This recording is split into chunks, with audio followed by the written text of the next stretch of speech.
अस्सलाम वालेकुम नाज़रीन, मां आहियां शुएब अली उमरानी ऐं तव्हां ॾिसी रहिया आहियो BR टाइम न्यूज़। सभ खां पहिरियां शामिल कंदासीं हीअ रिपोर्ट।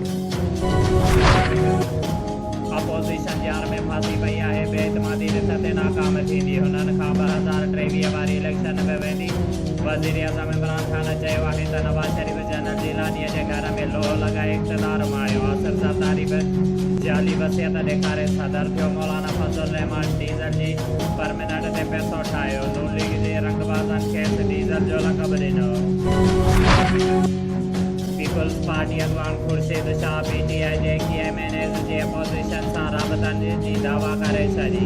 हुन चयो त हुकूमती इतिहादनि खां सवाइ बेइतमादी रिथ कामयाब थी वेंदी। PTI जे MNAs मां अक्सरियत जो तालुक़ु पंजाब सां आहे, कुझु KP जा आहिनि।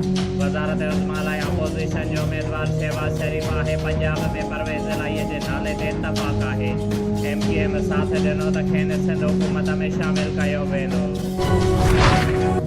हुकूमती इतिहादी BNP ऐं काफ लीग जो गॾियल इजलास हुकूमत ख़िलाफ़ पेश कयल बेइतमादी रिथ ते अपोज़िशन ऐं हुकूमत सां थियल ॻाल्हियुनि ते ग़ौर।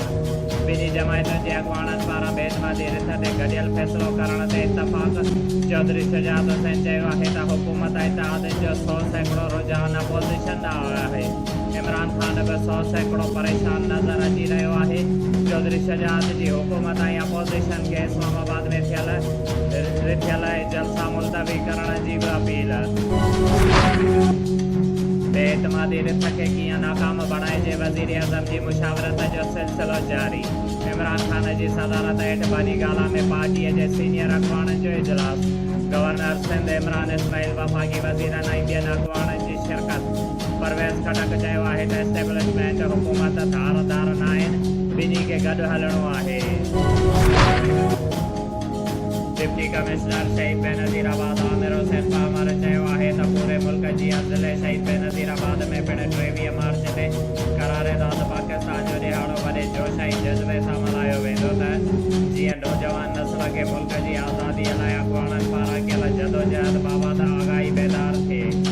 अहिड़नि ख़्यालनि जो इज़हार हुन अॼु दरबार हाल में 23 मार्च करारे दाद पाकिस्तान भरपूर नमूने मल्हाइण जे सिलसिले में इंतज़ामनि जो जाइज़ो वठण लाइ थियल इजलास जी सदारत कंदे कयो।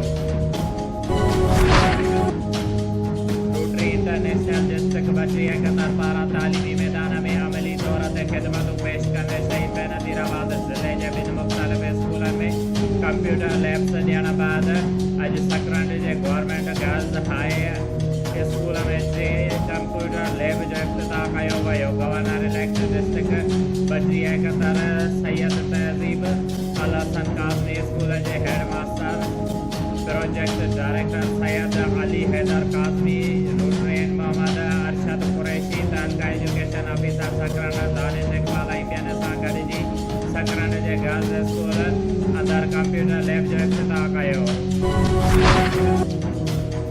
जाम साहब में ठहंदड़ रोड रुगो सिर्फ़ अखियुनि जो ड्रॉ बराबरि। जाम साहब शहर में घणे वक़्त खां पोइ ॾिनल 7 kilometre scheme paver block road सिर्फ़ ठेकेदार लमठप कराइण लॻो। गंदो किचिरो खणाइण जे बदिरां मथां ई माल भराई कराई पई वञे। ज़मीन जे मथां वॾो पथर रोड़ो विछाइण बदिरां खॾनि में कलराठी मिटी विधी पई वञे। जॾहिं त रोड जी एराज़ी 24 फुट हुअण बावजूदु रोड भरिसां मिटी न पई हटाई वञे।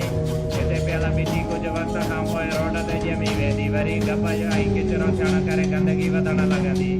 ॿिए पासे 6 इंच माल भराईअ जी जाइ ते 4 खां 5 इंच भराई कराई पई वञे। जॾहिं त शहर में गटरनि जो पाणी निकाली ऐं नालियूं भरियल हुअण करे वरी पाणी निकाल न थी सघनि। तंहिं करे रोड ते गंदो पाणी पीअण करे रोड कुझु ई महीननि में टुटण जा पिणु ख़दशा आहिनि। शुएब अली उमरानीअ खे ॾींदा इजाज़त। वधीक ख़बरुनि ऐं अपडेट्स लाइ ॾिसंदा रहो BR टाइम न्यूज़।